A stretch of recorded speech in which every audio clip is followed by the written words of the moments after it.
Ibu Yanti dari Universitas Yarsi. Saya Rita Baratiani, dipanggilnya Anita. Saya Muayyan Dilwar, biasa dipanggil Muay. Saya Isnatul Maya, biasa dipanggil Umaya. Saya Alivia Latifah Zahra, biasa dipanggil Zahra. Saya Liana Saputri, biasa dipanggil. Nama saya Dewi Nimas Melayu, saya dipanggil Nimas. Nomor berapa?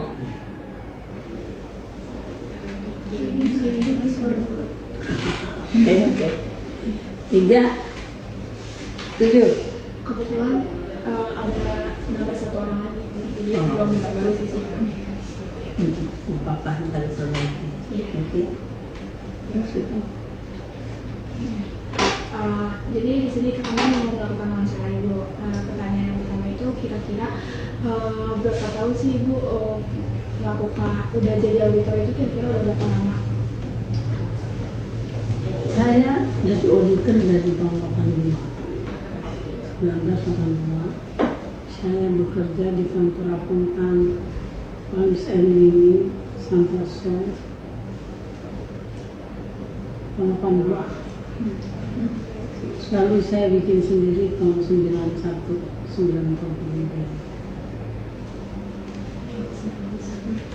Itu sudah cukup lama Ibu.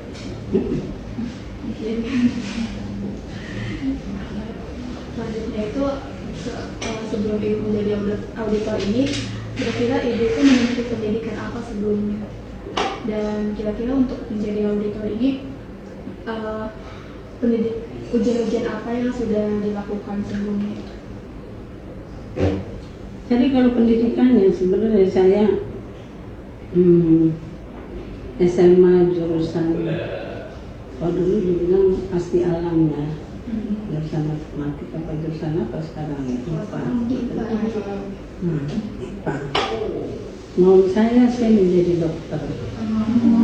Tapi abang saya yang akuntan dari UI, dia ambil formulir ekonomi.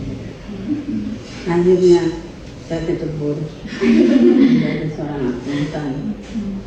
Saya bilang sama dokter saya namanya Pak Amin. Pak, terserah saya dong. Mau debit kayak mau kredit kayak memang dipikirin. Nggak sekolah saya gitu. Ya, udah masuk tuh ini. Gimana? Kan aku nggak suka.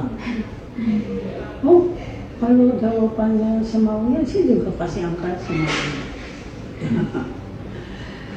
Itu saya nggak tahu pertanyaannya dulu kok. Makasih berarti ke sini. Pendidikan apa yang Ibu tempuh sebelum jadi auditor? Terus sebelum jadi auditor itu kan ada ujian-ujian Ibu. Kira-kira ujian apa yang perlu ditempuh untuk menjadi seorang auditor? Karena saya orang zaman lama ya, begitu lulus menjadi S1, ijazahnya bisa langsung ke pendidikan doktoral dulu gitu ya. Karena untuk mendapatkan gelar S1 aja tuh ada yang ke 15 tahun. Lulusnya susah gitu loh. Padahal baru kayak kalian nih, akuntansi kayak begini.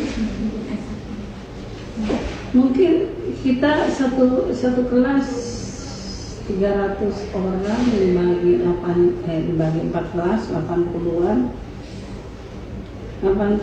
yang lulus 2, 3, 4, 5 gitu ya kan, yang lulus sedikit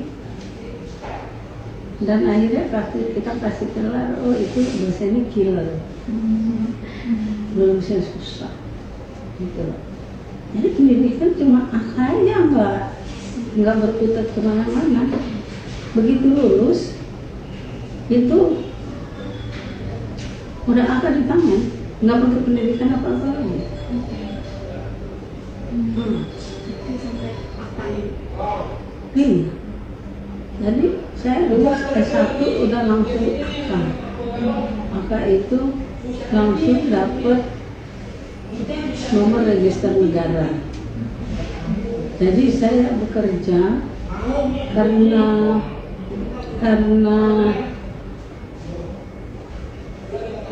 karena susah lulusnya, jadi akuntan sedikit. Padahal kan jumlah bisnisnya pemerintah kayak begini, masih sama segini-segininya. Bisa ngebayang nggak? Tahun 82 berapa tahun yang lalu? 18 tambah 25 43 tahun yang lalu, segini-segini aja ilmunya, nggak lebih. Debit, kredit karena ada ilmu kuno yang apa ya, ilmu kuno yang dikebiri, saya bilang mah, yang dikebiri artinya dicekek habis sehingga produksinya sedikit. Karena itu begitu tamat itu langsung akar di belakangnya. Lalu kalau bekerja, karena saya pegawai negeri itu langsung dapat tunjangan kelangkaan.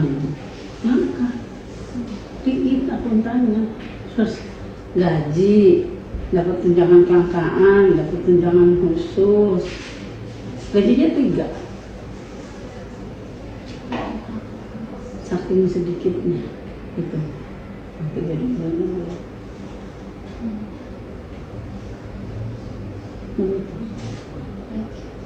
Selanjutnya selama Ibu jadi akuntan publik ini, kira-kira apa sih Bu, ada strategi khusus atau mungkin strategi yang Ibu jalankan untuk bisa sampai ke posisi seperti ini?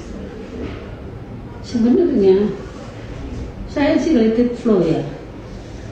Saya bukan strategic thinking. Waktu saya kerja terakhir sebelum jadi pegawai negeri, gaji saya itu 1,5 juta. Begitu saya jadi pegawai negeri, gaji saya 67.000. Yang mau bunuh diri, yang mau gantung diri, yang mau nabrakin badannya kereta silakan. Karena untuk makanannya nggak cukup.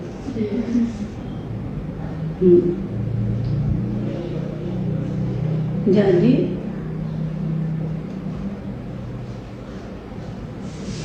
begini cara bikin.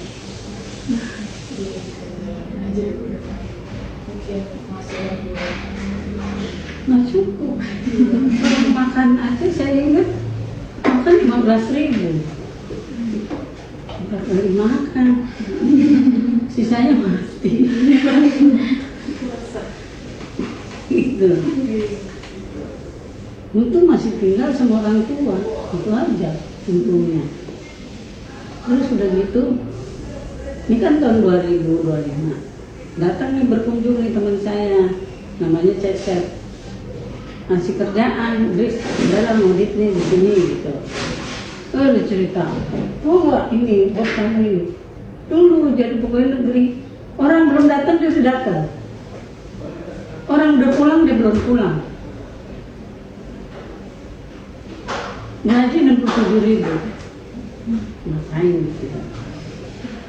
Terus masuk duit saya suruh kerja, bisa. Terus Pak, sebelahnya bisa dibantu Pak. Oh mau bantu ya, bisa. Terus sebelahnya lagi direktur saya 1, direktur pengawasan perdagangan, itu kasubditnya 5. 5-5-nya kerjanya saya bisa kerjain. Gitu loh. Jadi kalau saya bekerja benar-benaran. Karena memang saya butuh pengalaman kerja. Gitu. Kenapa saya meninggalkan swasta menjadi pegawai negeri? Waktu masuk UI, saingan saya 30.000. Nah, waktu saya masuk pegawai negeri, saingan saya nggak tahu berapa juta, ya kan? Lalu tersaring lagi Kalau mau di Jakarta harus ranking 1. Kalau mau ikut bapak besok terbang ke Medan. Saya bilang, kenapa? Saya nggak Medan. Lah kan kamu orang Batak. Medan nggak tahu. Ah, enggak. Kan Medan semuanya saudara dari ujung ke ujung, orang Batak. Ketemu gini saudara, ini saudara, ini saudara. Enggak Pak, saya ke Jakarta. Oke, kalau kamu Jakarta, kamu harus ranking 1. Jadi saya Jakarta, saya ranking 1. Tadi itu saya tunjukkan direktur saya kan tadi perdagangan ya, ada direktur bank, itu kerjaannya saya kerja Bank BRI dulu, Bank Mandiri nggak ada, Mapindo kayak gitu kan, BDN, terus BRI. Bahkan saya tuh bisa rapat sama Menteri Keuangan menangkap uangnya BNI dari cabang New York, hilang dibawa berjudi ke Swiss. Orang doyan gitu. Dan itu direktur, terus direktur industri kayak industri Krakatau Steel gitu ya. Kalau itu Pokijang, mau industri, terus direktur asuransi, ya kan, kayak Jam Sostek, gitu. Terus satu lagi direktur pertanian. Kalau 5 direktur punya kepala bidang 4, berarti 20 kerjaan. 20 orang, 20 pejabat, saya bisa melakukan pekerjaan.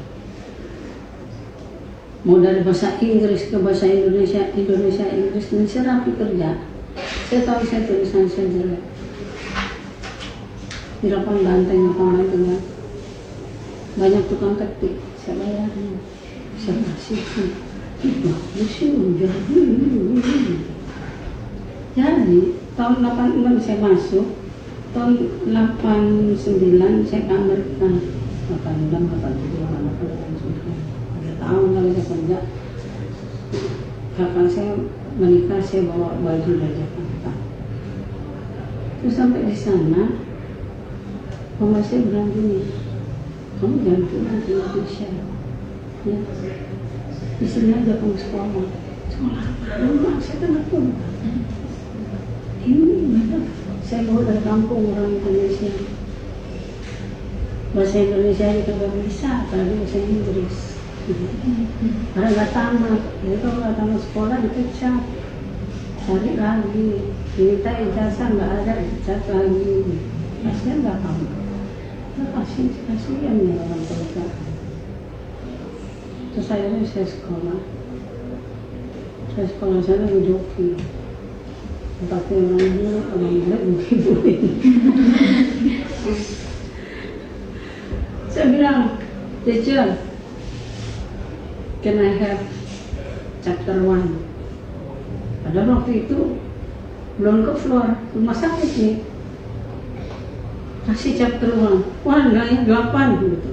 Oh, 8. Hari kedua, teacher kan I have 42 chapters. Berarti hari kedua 23 nih. Oh yes, you can. Keren dapetnya. Hari ketiga minta 3 chapter. Why not, katanya, you can. Jadi tiap hari 3 chapter, bayangin aja buku segini lah. Selesai lah itu. Habis itu selesai, masuk lagi kerjaan jadi controller keuangan di pabrik besar yang mensupply furniture ke daratan Amerika, daratan Amerika Latin, daratan Kanada, seluruh benua Amerika.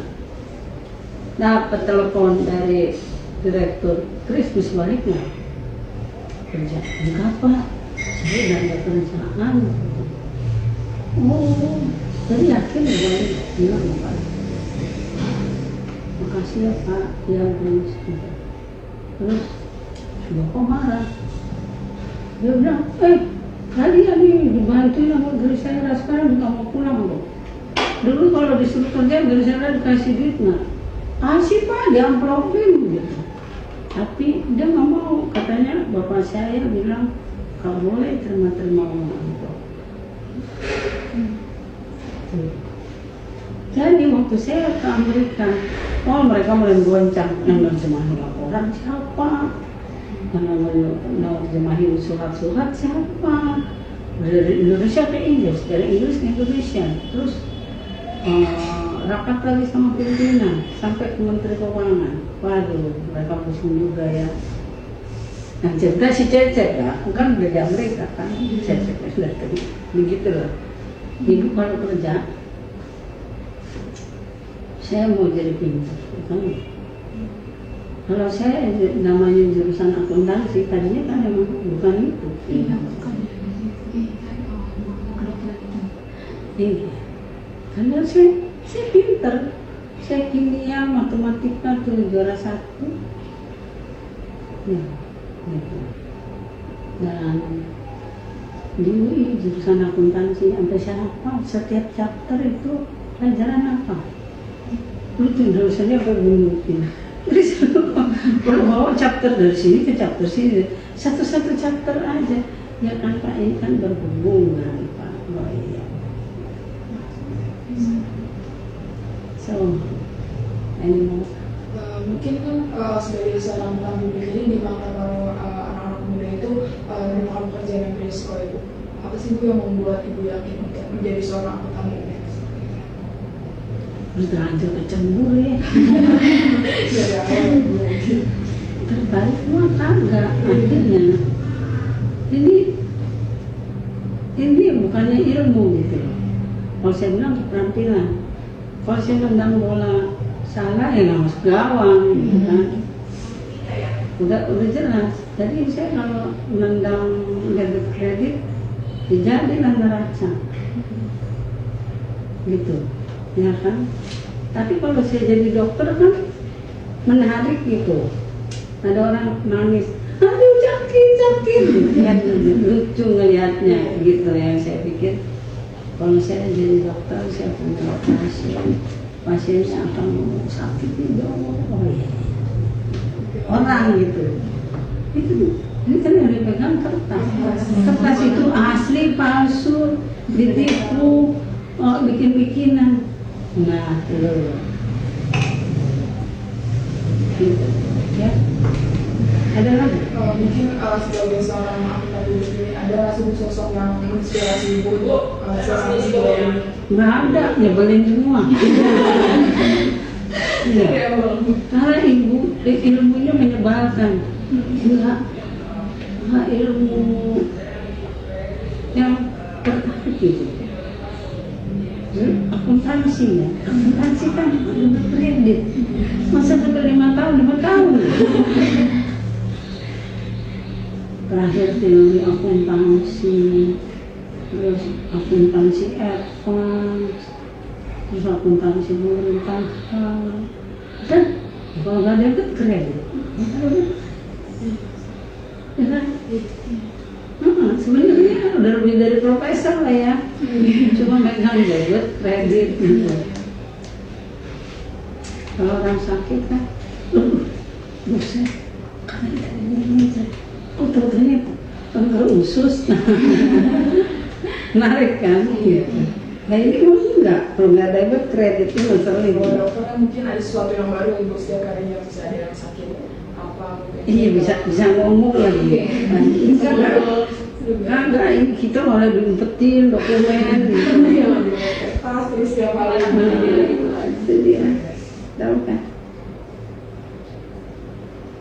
Selamat. Kemudian Bu, untuk selama Ibu menjalankan profesi itu, industri apa saja yang pernah diaudit oleh tim KPU? Industri apa ya? Industri sawah renang belum? Rumah sakit sudah Bu? Rumah sakit sudah. Terus untuk dalam menangani itu ada nggak sih kayak spesialisnya gitu dalam menangani si kasus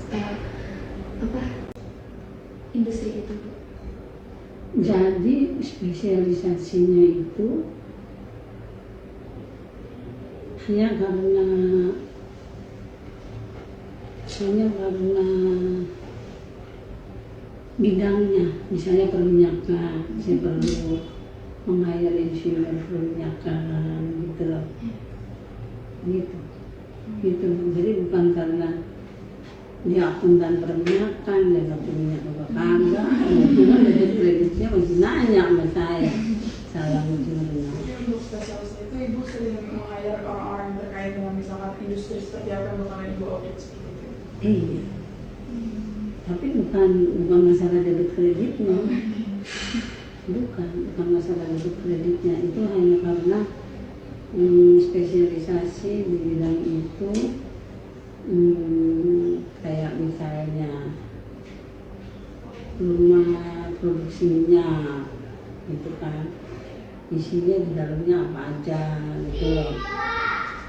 Dalamnya ada titer untuk menghilangkan kejenuhan, ada restoran, ada hotel, ada kolam renang, terus di setelahnya ada kabel gitu ya.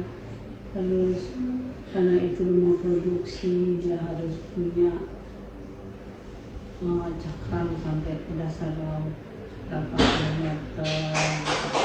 Nah, itu kan semua yang analisa insinyurnya. Berarti bener dong kalau mau beli kren itu apa ya? Berapa dalam, narik apa gitu, hidroliknya gitu. Jadi bukan karena spesialitas, bukan. Kita butuh kredit aja, nggak ada ini ya. Kemudian Bu, bagaimana sih Bu cara tim KAP memahami bisnisnya, bidang usaha dan risiko bisnis lainnya itu? Ya kan ada namanya pengenalan bisnis lain. Jadi nanti dari kliennya itu bakal ngasih tahu gitu ini apa yang dibilangin dari laporan keuangan. Kan pertama kita minta struktur organisasi ya. Udah struktur organisasi ada PNPJ, prinsip pengenalan klien. Nanti minta sama para itu ya. Gitu. Nah, dari situ baru kita tahu skop bisnisnya seperti ini. Skop bisnis, jadi kalau nggak tahu skop bisnis ya jangan modif, bisa jatuhnya rugi. Terus dalam audit itu Bu, Ibu tim auditnya tuh menggunakan bantuan software gak? Nah, dengan ada software sekarang sangat menolong. Kalau dulu ngitung kejerit, ya salah. Ya ulang lagi. Waktu ikutin itu benar apa enggak? Gitu. Terus kalau bikin laporan audit harus salah itu. Gimana caranya ngetiknya ya? Masuk bingung. Dulu kan pakai mesin tik. Bisa ngebayang artinya ngeluarin laporan audit segini tebalnya. Gitu. Dengan komputer sih alhamdulillah ya. Sangat membantu. Sangat. Mungkin tinggal bekerja 5%. Kalau boleh tahu software yang digunakan apa ya? Yang tahu penyakit itu. Jadi kita bayar berapa dolar sebulan per satu software. Misalnya ngeluarin dari Excel pindah ke Word, terus pindah ke Word, terus begitu masuk lagi Excel manual, gitu loh.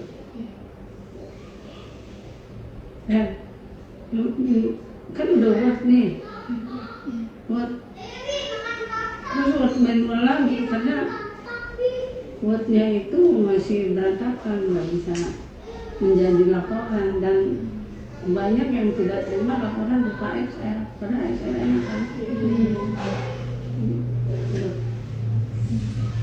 bayar itu satu komputer berapa dolar gitu.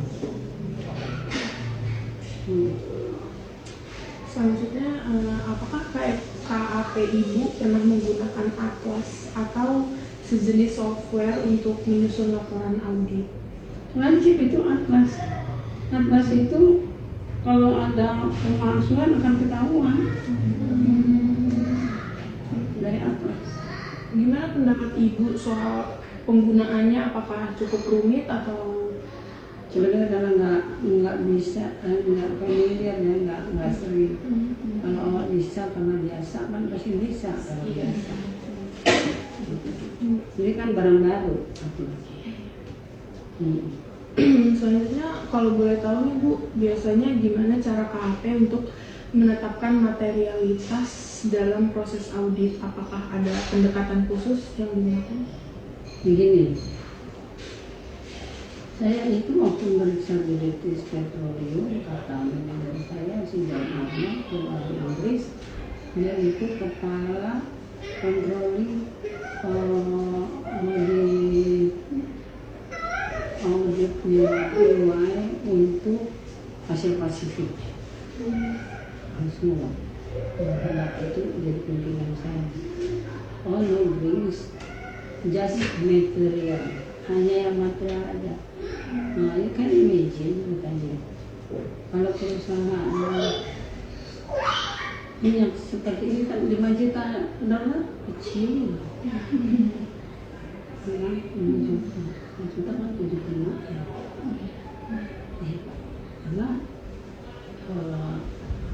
Karena investasinya ratusan miliar dolar gitu, ribuan miliar dolar gitu. Itu masalah materiality ya. Tapi untuk akuntan harus itu harus kecil dikumpulin. Karena kalau kecil kan masih nggak diperiksa. Jadi gimana aja feelingnya.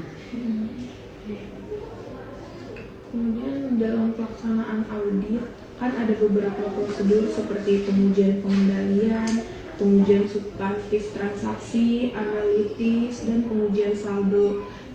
Bisa diceritakan contoh penerapan dari pengalaman Ibu sendiri?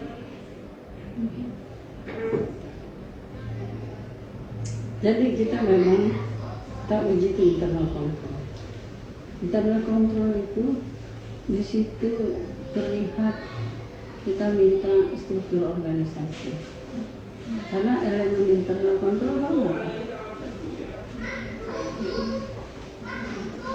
Elemen internal control.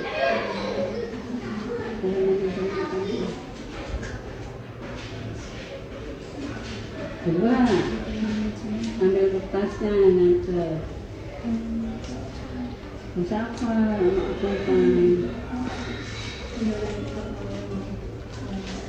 Ya itu namanya pengendalian internal control, elemennya apa aja.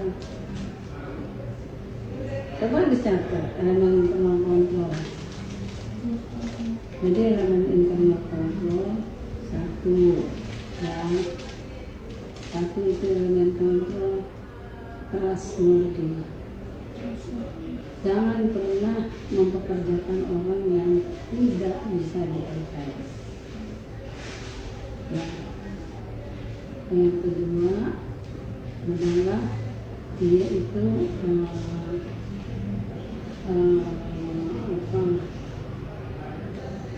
trustworthy. Yang kedua dia juker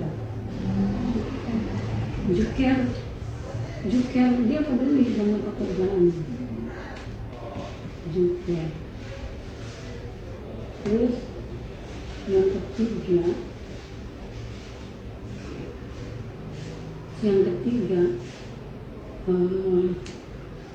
dia harus under supervision,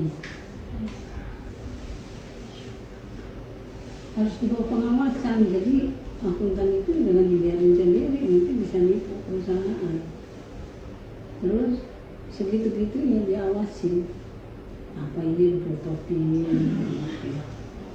Terus yang keempat itu harus ada segregation duties, ada pemisahan fungsi dan tanggung jawab. Itu kenapa kalian sayang? Jangan saya ditanya kalian datang. Gitu loh.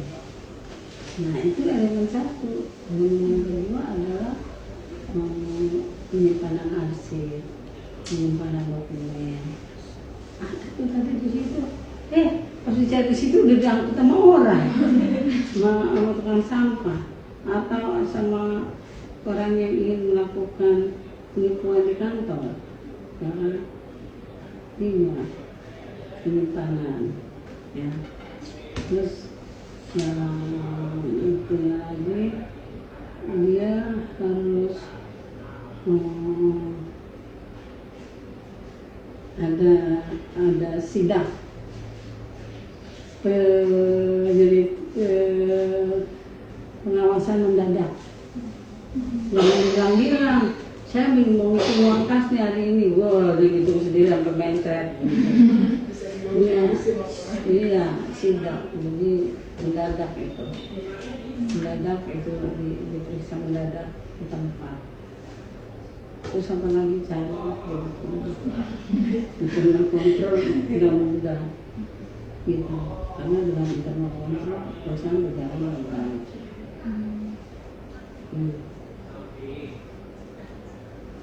Bagaimana penerapan sampling audit Ibu dalam proses audit yang Ibu lakukan?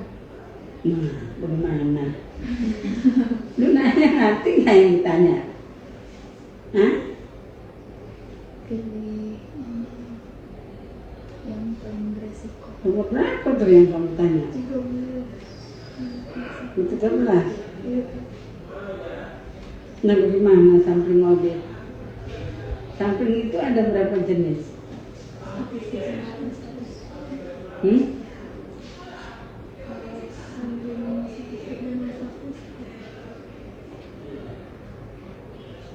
itu apa? Statistik itu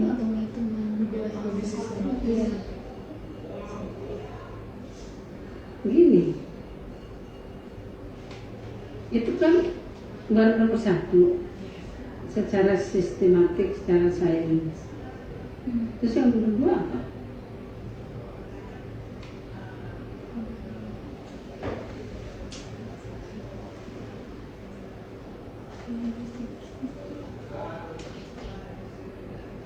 Jumlahnya nggak tentu. Secara sistematis gitu. Mungkin kalau statistik itu kayak menggunakan acak gitu, mengambil sampel acak. Ada begitu. Jadi ada sistematis, ada random, ya kan? Kalau sistematis kan kamu pakai rumusan, ya gitu. Bisa pakai dua-duanya.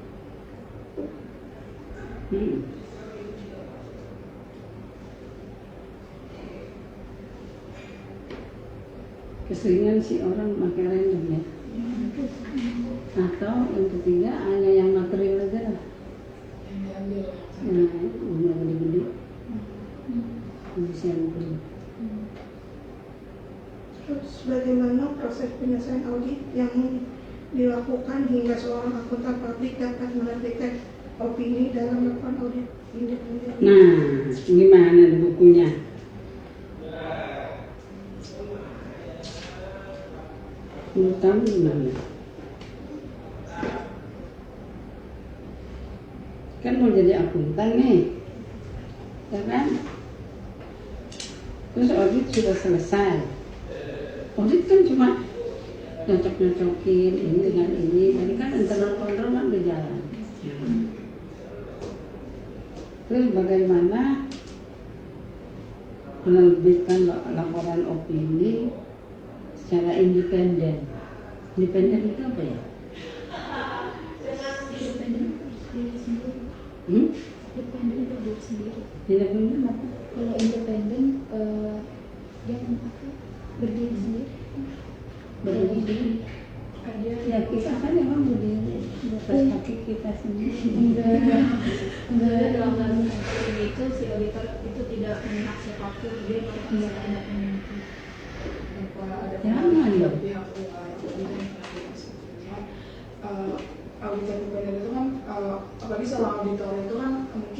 lebih banyak pengaruh dari kalian untuk dia mengeluarkan opini secara wajar ya Bu. Mungkin kalau auditor independen tuh dia lebih tidak terpengaruh pada hal yang kayak gitu untuk mengeluarkan apa. Tapi di dalam ada saudaranya loh.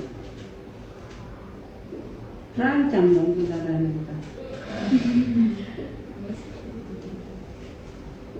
Ya, jadi kalau udah jadi auditor mau saudara kayak mau nenek kayak mau apa, kalau ya salah lah. Independen. Gitu. Tapi jangan orang nggak salah-salahin. Jadi bisa dibawa ke kantor polisi kita. Ya kan? Terus apakah Ibu Misalnya nih teman saya tiba-tiba, tadi tim udah pada pergi, udah mau pulang, kejar-kejar sama itu sama samurai. Kok bisa kan pabrik? Rupanya dia ngomongin, gua tahu lo gaji lo berapa lo. Kok bisa nggak tahu gaji saya? Saya tadi merasa gaji gitu. Ya jadi kamu ngapain? Itu kan rahasia. Oh gua bunyi juga lo harus pulang gitu.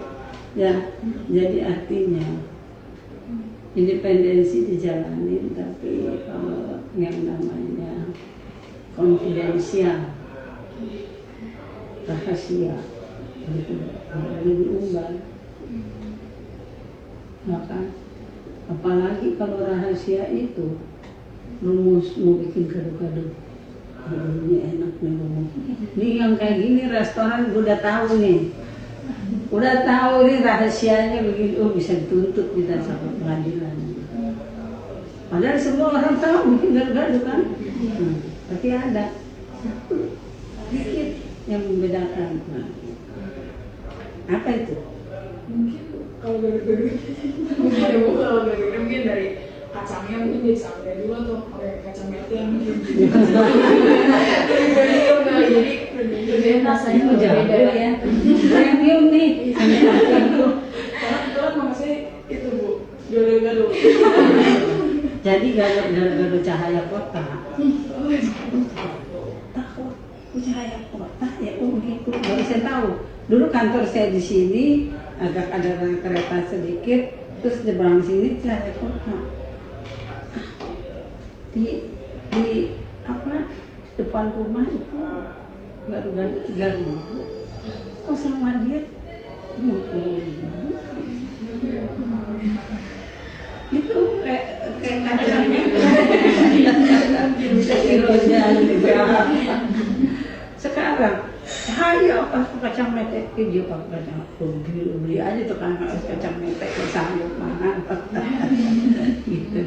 Artinya tidak rahasia ya kan, tapi yang namanya rahasia formula Indomie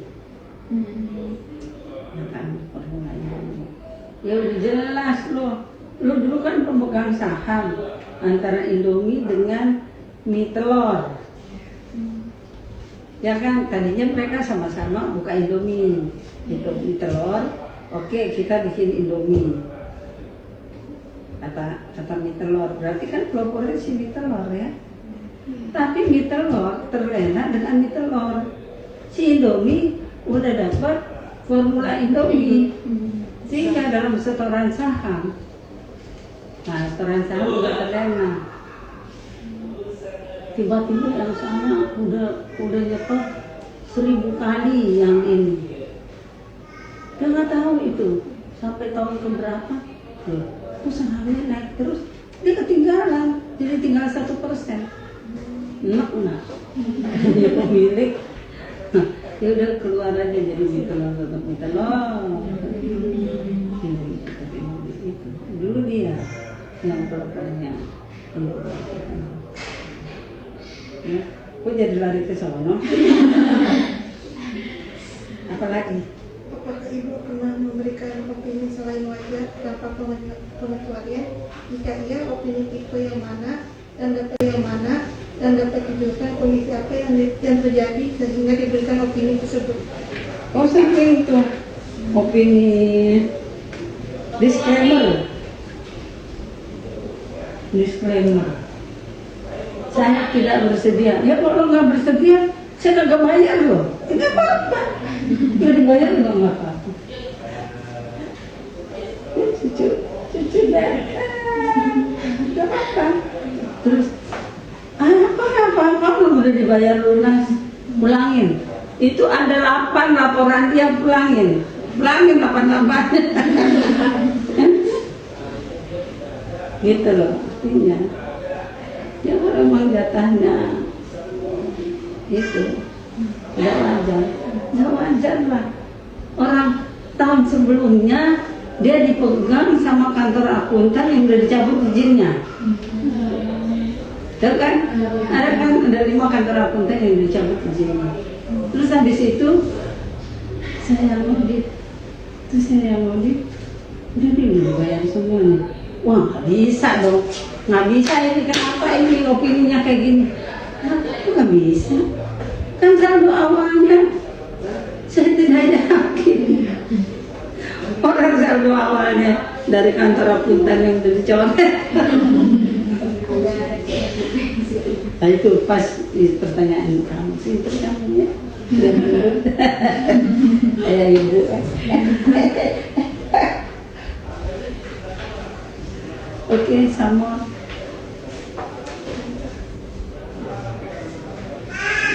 Saya mau nanya, sebelumnya setahu saya pendekatan audit berbasis resiko ini sering dianggap sebagai metode yang paling efisien dan efektif dalam mengidentifikasi area yang paling kritikal atau krusial. Nah, saya mau tanya, berdasarkan pengalaman Ibu sendiri, pendekatan audit berbasis resiko ini benar-benar efektif dan efisien atau tidak dalam mengaudit sebuah laporan? Iya, beresiko ya. Ceritanya begini. Konfirmasi sudah jalan. Menyatakan kami bertanggung jawab atas kebenaran semua, gitu. Termasuk kata di sini. Ternyata pas keluar laporan ibu diginiin sering sama Bank Indonesia. Depositonya palsu.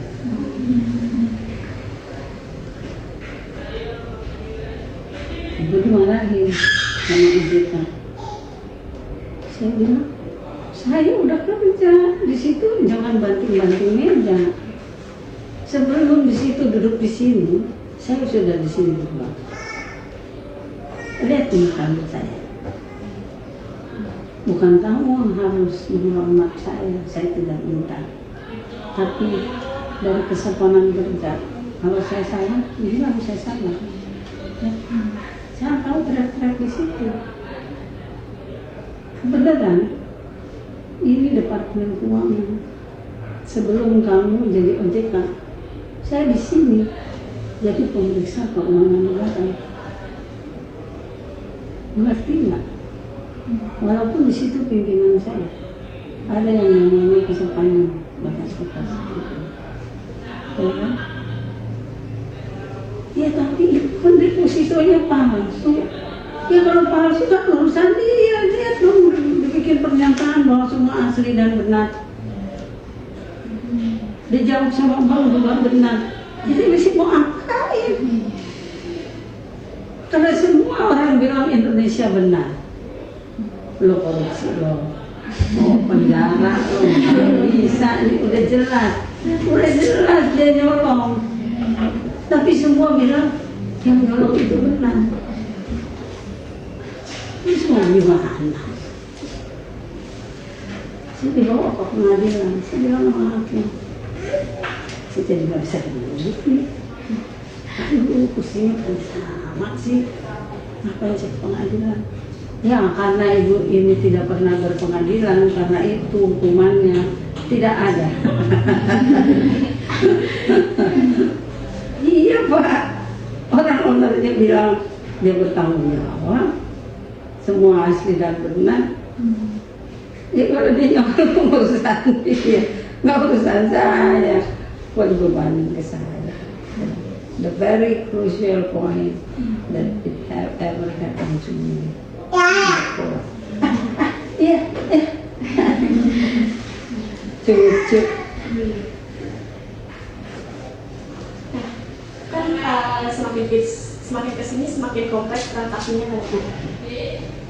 Terus peran teknologi juga semakin besar dalam pelaporan keuangannya. Nah, menurut Ibu dalam pendekatan audit berbasis resiko ini sebaiknya digabungkan dengan pendekatan lain seperti sistem informasi atau audit substantif untuk memastikan kualitas audit yang lebih menurut Ibu digabungkan dengan Iya, atau nggak yang namanya substantif.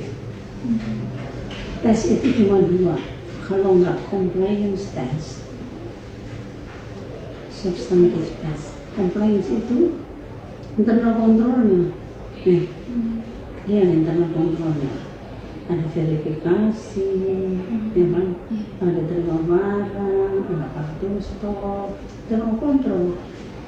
Tapi kalau substantif cuma ngebandingin angka dengan angka. Kalau dibeli 195 jangan sampai 185. Gitu loh angkanya. Gitu kan? Jadi itu juga berisik. Berisiko. Terus dalam dunia audit itu kan tantangan terbesar itu mendeteksi menangani kecurangan atau fraud. Nah, yang terjadi di dalam entitas yang diaudit. Nah, kecurangan itu kan bisa muncul dari berbagai bentuk, mulai dari manipulasi laporan keuangan, penyalahgunaan aset hingga penghindaran pajak. Nah, sebelumnya saya mau tanya, sebelumnya Ibu pernah menemukan fraud dalam mengaudit Ibu itu? Banyak ini fraud. Terus? Ya kan? Iya. Seperti Krakatau Steel aku bilangnya. Iya. Kan semua beli budget dari dia kok rugi. Tahu? Kan inventory awal. Barang tersedia. Sebagai solusi apa? Persediaan awal ditambah pembelian dikurangi persediaan akhir itu nanti ada 100. Begitu. Oke. Persediaan awal ditambah pembelian. Akan pembelian. Pembelian sel. 1. Sama masuk lagi standar. Nah, kemarin sama masuk lagi standar. Bosan lah udah ke-9 nih mau saya. Harus apa sih yang namanya pemain bola sudah pemain berapa sih 11 lah. Kita jadi main bola ya. Udah lah, siapa sih pelakunya ini? Barang keluar lagi masuk lagi beli lagi barang lagi. Gitu. Itu banyak. Hotel Indonesia, nah itu beras, telur, ya kan, diturunin ke gudang, habis itu udah diturunin masukin lagi ke truk, masuk lagi besar lagi ke gudang. Kalau telur kan nggak mungkin gitu, coret-coretinnya di telur, terus beras itu mau coret-coretin. Tapi waktu keluar, ya terkeisi lagi. Dasar dia magic.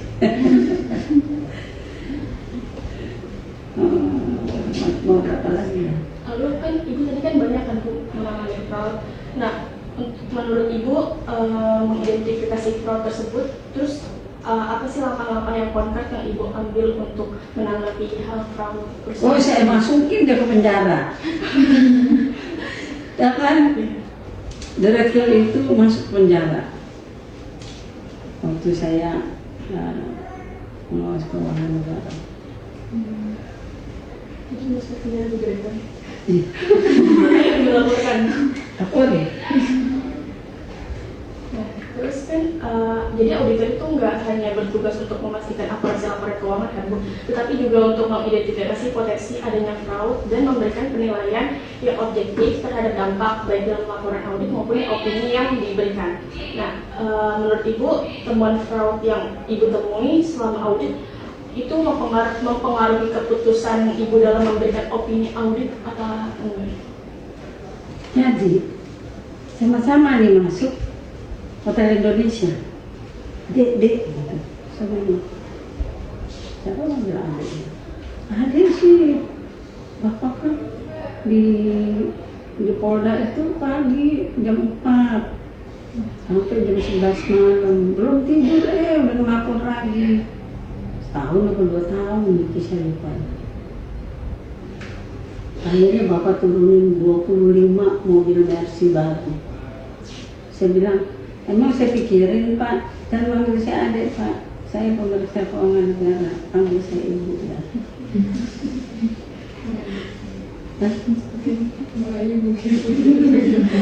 Nah itu yang koruptor sekarang. Asik, jadi sama menyolong, mengawasi. Baik Ibu, selanjutnya itu terkait istilah big data dalam proses audit. Untuk big data ini apakah dalam proses audit mempunyai dampak yang signifikan itu ketika kayak mengambil sampel yang kayak sebelumnya material aja, apakah dari penggunaan big data ini lebih membantu proses audit dalam memutuskan kayak populasinya gitu? Nggak tahu big data apa? Big data itu kurang lebih seperti penggunaan data besar dalam melakukan proses audit, jadi nggak cuma hanya sampel yang dilakukan untuk pemeriksaan kayak bukti kualitas untuk kualitas auditnya gitu. Kayaknya susah deh. Misalnya kayak meriksa Upjohn lah, pabrik obat, gitu ya. Benar-benar seperintir, tepungnya banyak, ini obat pusing, gue juga udah pusing.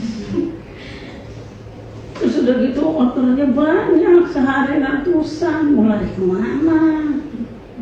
Mau nyari itu data yang mau diperiksa aja, nggak boleh. Kecuali itunya sedikit, transaksinya, perusahaannya kecil, gitu. Kalau perusahaan udah besar sih. Jadi kembali ke internal control. Kalau internal controlnya bagus, kenapa mesti lari ke big data? Sebuah dari sampel yang Kalau internal controlnya sudah jelek, ambil aja satu, pasti jelek. Tapi kalian hati-hati, ya makin cantik semua, makin tergemutan.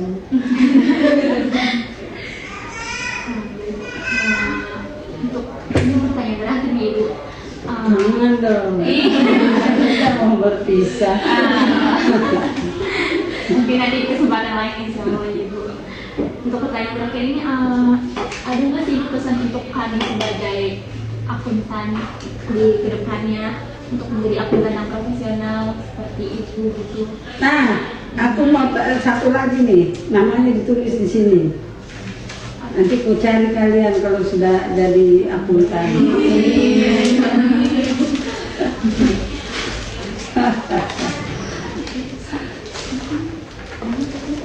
Susah ya menjadi akuntan yang baik, udah bosan dan lemak.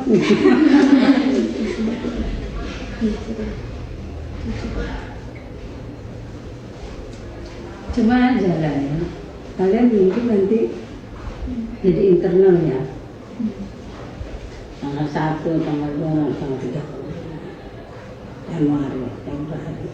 Datang auditor acak-acak, emang enak. Nah, saya juga mau ngacak-ngacak dia, tapi saya pernah jadi internal, tapi itu juga di keuangan yang Brown and Root, perusahaan besar yang pengeluarannya besar-besar. Jadi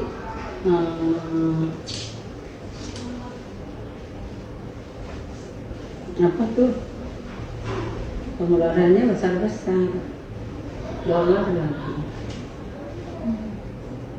Ya jadinya apa namanya, karena asing juga kan dikontrol gitu ya, dikontrol. Cuma yang enak kontrolnya ya.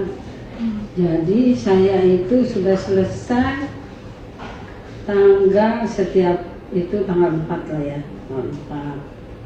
Tanggal 1 udah rekonsil, tanggal 2, tanggal 3, tanggal 4. Bukan begitu aja, tanggal 30, tanggal 31 tanggal 32, tanggal 33, tanggal 34. Masih reconcile nih sama Texas Amerika.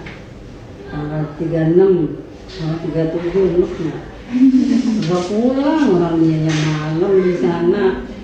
Saya pagi, dia pagi, saya malam. Saya malam udah jam 11 malam, dia baru jam 9 pagi. Itu sudah ini gimana ya, udah di tanggal 37 laporan sebelum diterima. Ya tapi itu kan tanggung jawab besar, jadi besar gitu. Jadi pesan saya untuk kalian, mumpung masih muda ini, belajar bahasa. Belajar bahasa yang cepat adalah bahasa Jepang. Jepang itu perusahaannya mendingan mati, mendingan bunuh diri daripada mencuri, daripada menipu gitu. Kalau bisa kalian belajar bahasa Jepang, nanti kerjanya di Jepang, kerja di sini kan begini ya.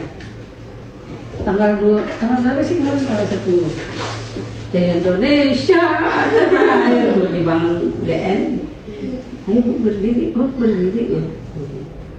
Siapa ada luar negeri saya nangis. Kenapa di Indonesia? Enggak, gue sebel. Gue di Indonesia gajinya kecil.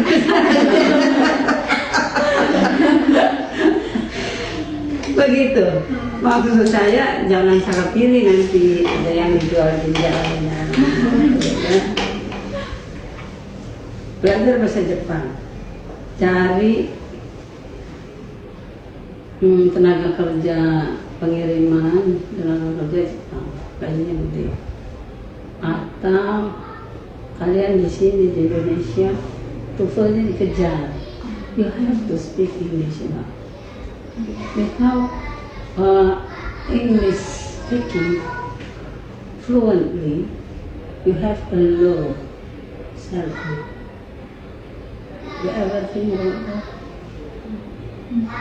You must think about that.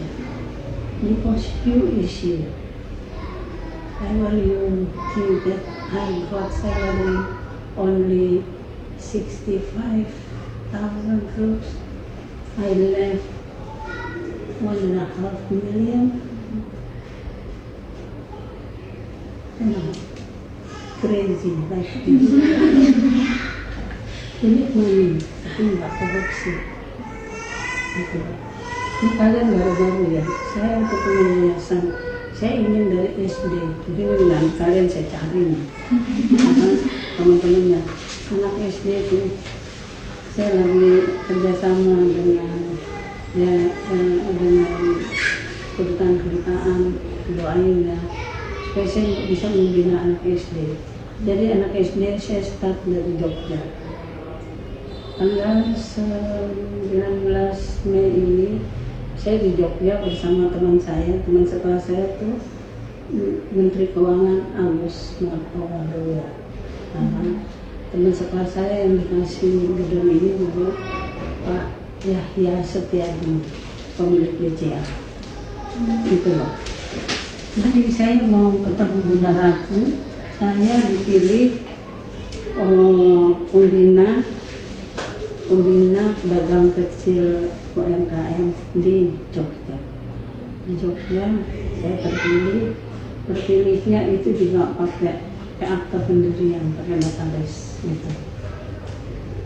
Saya bilang gini sama Bunda Ratu, bagaimana ya Jogja ya, gajinya 50.000, rakyatnya bisa tertawa ceria, tidak ada yang mati kelaparan.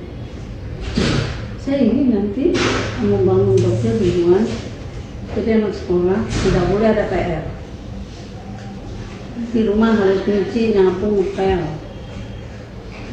Di rumah, gitu.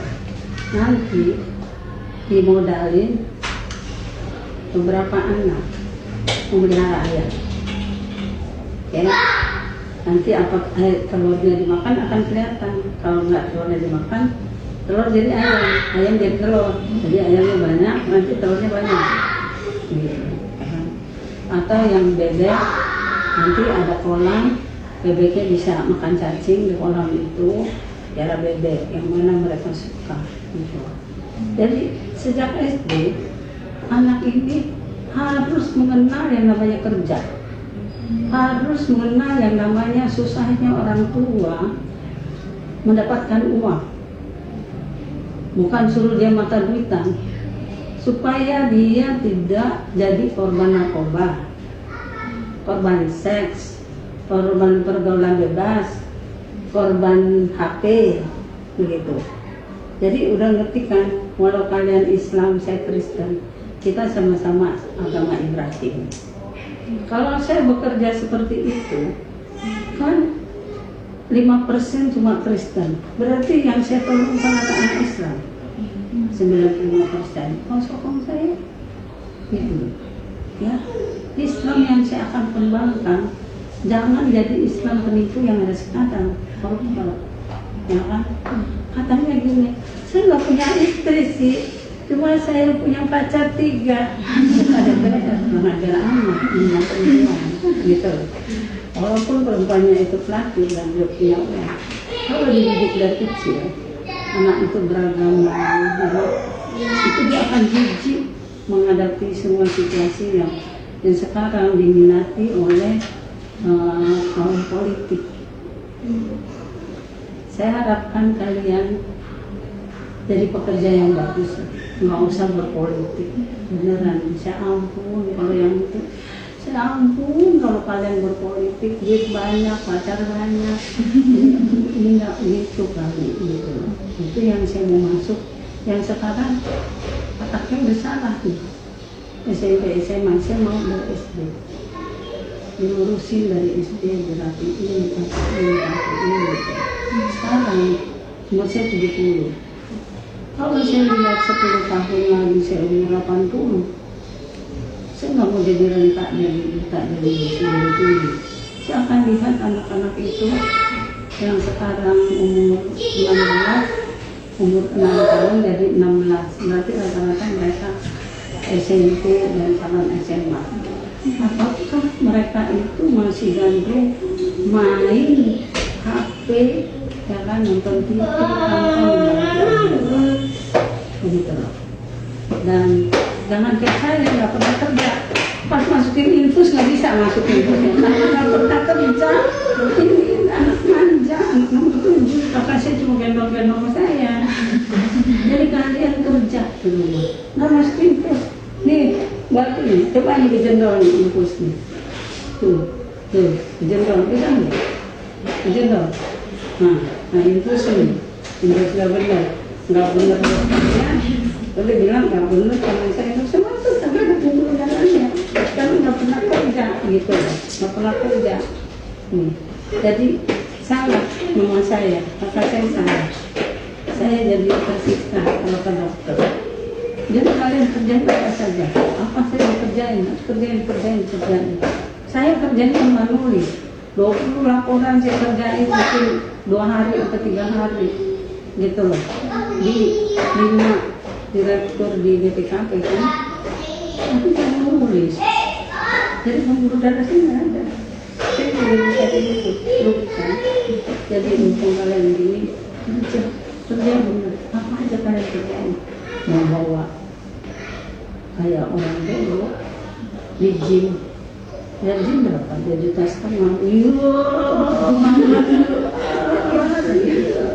Kalian lari pagi, kalian kerja bagus.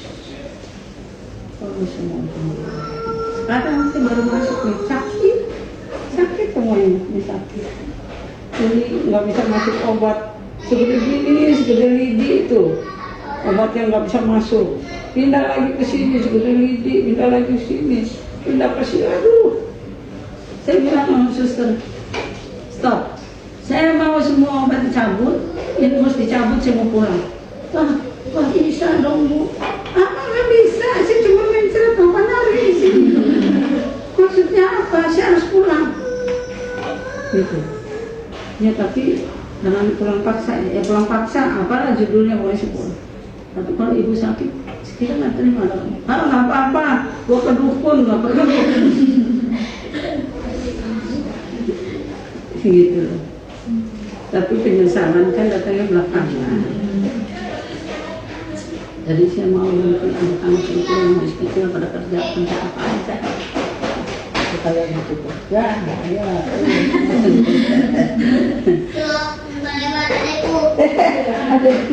Adekku, gitu ya. Kasih tahu sama adik-adik kalian, tangga, masjid, sama karang-karungnya tuh jadi itu tahu pendapatannya terus itu tuh. Rumah di lokasi itu. Rumah jelek-jelek tapi bilangnya bagus itu. Bahkan dagang narkoba. Gitu ya, jangan ya. Tahu sama jangan, karena begitu narkoba. Udah, kata pada dusta. Itu aja pesan saya. Keluar dari ini ya, dari sini ya. Ada pesan dari ibu sama di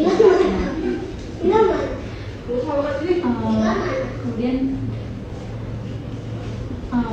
cukup sampai di sini pertanyaan dari kita.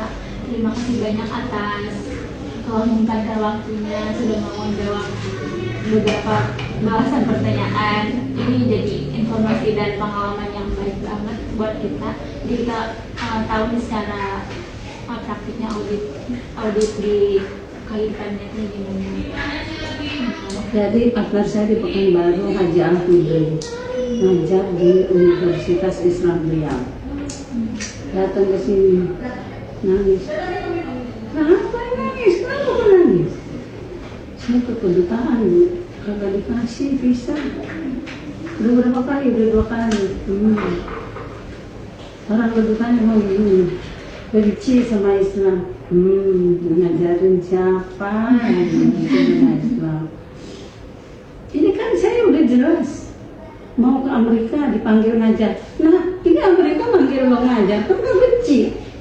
Lo aja kali yang salah. Gitu. Assalamualaikum. Iya, iya. Lagi sibuk ya? Nanti 10 menit lagi. Terus begitu, sini saya yang tanda tangan. Lagi kamu tidak hormat punya pimpinan, sini saya tanda tangan. Saya bikin surat dikasih 5 tahun. Apa dia sembah saya, sembah Tuhan. Itu 5 tahun. Ya alhamdulillah. Gitu. Artinya jangan termakan sama isu politik. Ya ada itu. Nah, mau katanya di Gaza ada apa gitu ya antara Israel sama siapa, kan mereka kakak gitu berantem ngapain sama adiknya kita ngapain dengerin orang kaya kok di sana ya kan kebetulan baru pemerintah sama ada minyak gitu ya. Jadi jangan lupa bahasa asing bikin salah. Kerjanya satu. Anak saya nggak mau ke Amerika lagi, gajinya gede. Saya bilang kamu anak Amerika apa? Dia waktu itu di New York temennya S2 pada kesana. Dalam hati saya nih anak muda pada ngumpul pulangnya lewat Tokyo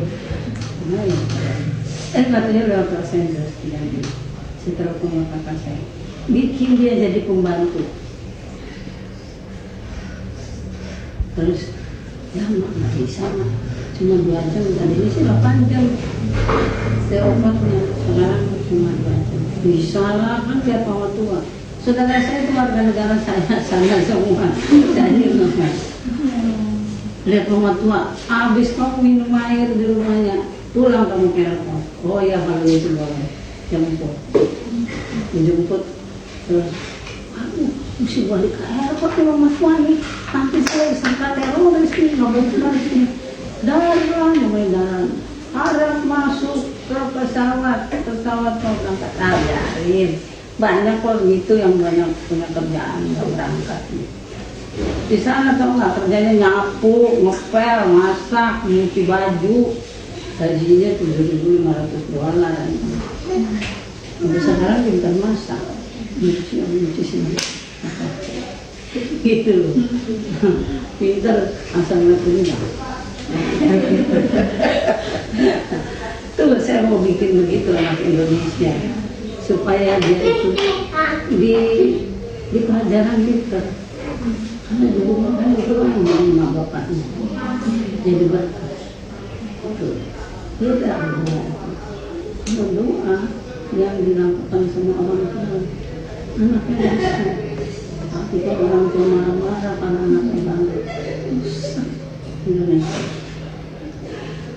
Ya, kenapa dia yayasan mau membina orang Indonesia yang 95% Islam. Jadi dari 100 anak, 5 Kristen, 20 Islam. Dan saya tidak terpengaruh. Saya mau semua jadi hebat. Ya. Jadi Haji Al-Kubri, Haji Hendra Iris di Bekasi, Haji Ayub di Batam, Haji tadi itu, si Getri, empat deh Haji. Oke tuh. Nanti anaknya kejar kerja. Jadi orang tuanya berdoa.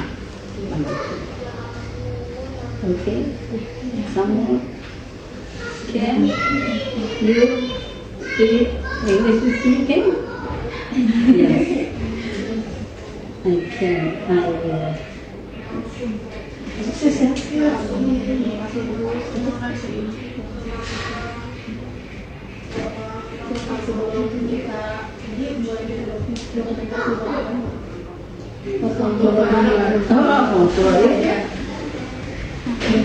Foto bareng. Di depan ada kan?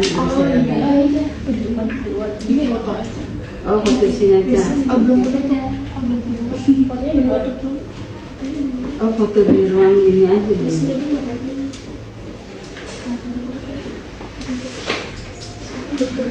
Saya ingat loh, zakat itu ya.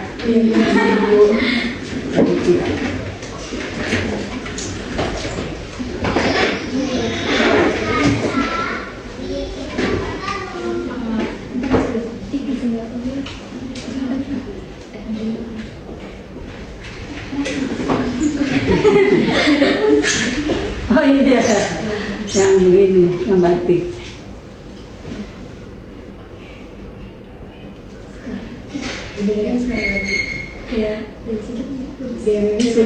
Sukses. Terima kasih banyak. Terima kasih ya.